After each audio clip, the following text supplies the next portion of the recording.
Then followed many millions of eons of time needed for the nebula of Jupiter to take form as a planet.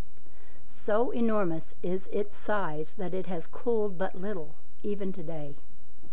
Time again passes on with swift wings, and the sun is ready to give birth to the fifth nebula, and Mars, the blood-red planet, is brought into existence. As this expulsion is complete, we see a phenomena happening in mighty Jupiter. A huge red spot has suddenly developed on her side, and she is expelling a great portion of herself. She has given birth to a satellite, which is called a moon. There is such an excess of force set up as the two expulsions take place, that the great Jupiter is thrown out of the cradle orbit, and room is made for the planet Mars. As the giant Jupiter occupies its new orbit, the whirling nebulous form is in no way able to gather to itself the great mass of particles that were expelled at the time of its birth. These particles were so far flung that they came within the influence of Neptune, Uranus, Saturn, and Mars, but being of a different polarity, they could not be assimilated by those planets. They became separate asteroids without planetary polarity. Thus they cannot take their place as planets and rotate in order and unison around the central sun. Consequently, they fly into space as vast swarms of meteors with no rhythm of movement, speeding with fearful velocity to collide with and embed themselves in the surface of other planets, or to be torn to pieces through the impact of collision. Also, in their mad rush through space, minute particles are carried away until they will gradually return to the aqueous mass, where they can be again taken up and assimilated by the great central sun, to be given off again as nebula at the birth of other planets or atoms. Now comes the outburst that gave birth to the nebula that finally forms our Earth. Mars is thrown out of the cradle orbit, and our Earth takes its place. Thus all of the planets are sent out into another orbit to give space for the new child.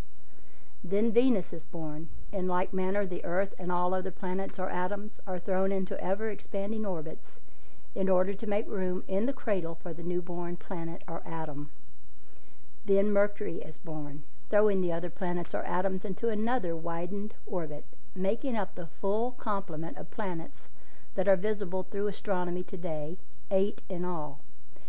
There are really 9, as the cradle orbit is not occupied by Mercury. It is occupied by the last nebula or child, but that nebula has not consolidated into form so that it can be seen. It is there nevertheless, and its influence is felt. Thus the universe that our Earth is a part of contains 9 planets or atoms with their 9 orbits, which they follow in mathematical precision around the central sun or nucleus. You have been shown pictures of this creation as it came into being through orderly sequence. Something is happening to Neptune, the furthest removed planet from the sun, with the greatest orbit. It has reached maturity and also its limit in velocity. It has received its full light charge and is ready to come forth as a sun. It is going into decline as the new nebula begins to take form, and the sun is ready to give birth to the 10th nebula. Before this expulsion takes place, Neptune has reached its limiting velocity in its spin around the central sun. It flies into space and explodes, then returns again to the aqueous.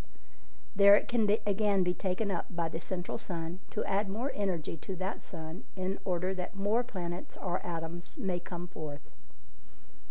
In the universe of which our Earth is a part, there can be but 9 planets or particles spinning around the central sun at one time.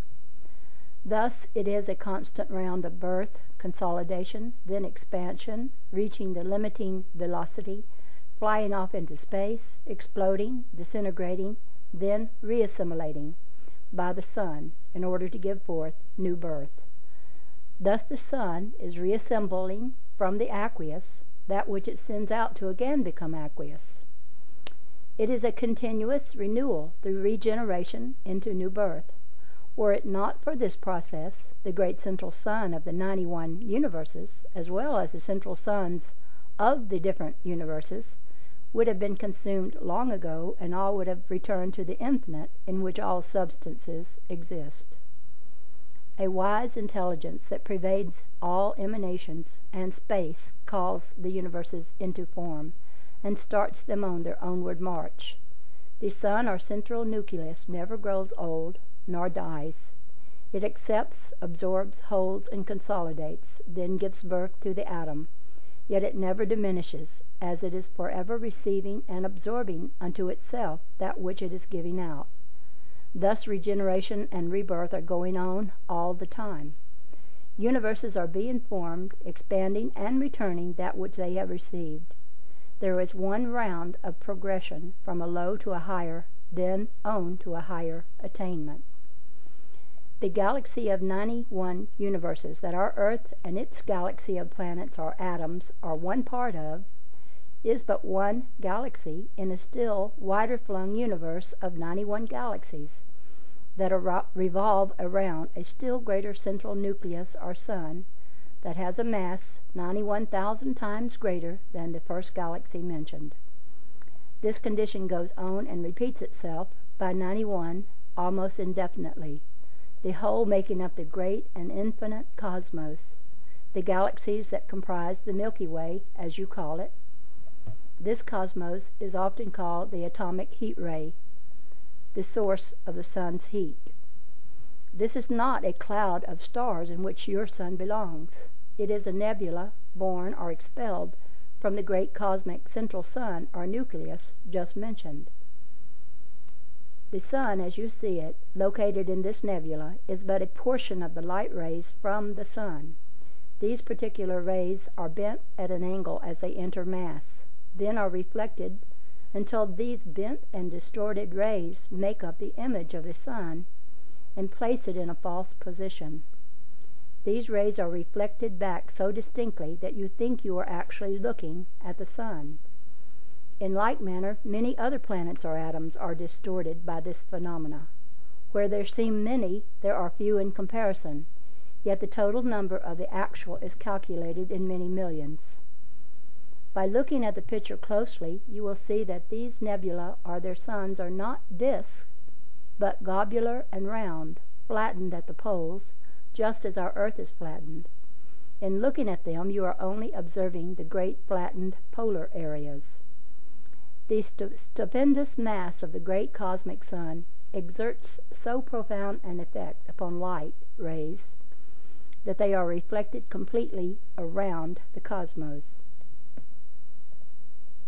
They are also definitely affected and reflected by coming in contact with the atomic or cosmic rays, and their particles are thrown out of place to such an extent that thousands of images of planets and stars are reflected from one collection. Thus thousands of planets and stars appear to be misplaced, and many more thousands of the images are again reflected. When we look through the universe, the images show both sides, and we see the light that was released hundreds of millions of years before, which has made the complete round of the cosmos. Thus we get two images instead of one. One image is of the planet as it was hundreds of thousands of years ago, while the other is as it was hundreds of millions of years ago. This follows through the whole great cosmic order. In many instances, we are actually looking at the great past, and we can also see into the future by the same means. There is an invisible connection, like the thought or heart impulse amplified billions of cycles through which spiritual orders go forth, that controls all of the universes. These great throbbing impulses or heart throbs go out through the intelligence, which pervades the aqueous that surrounds the cosmos, which is its spiritual counterpart. It is these gigantic heart throbs that send the life currents into every atom of the complete cosmos, and keep them moving in perfect order and rhythm. In this infinite cosmos vastness, there can be no sick or discordant cells.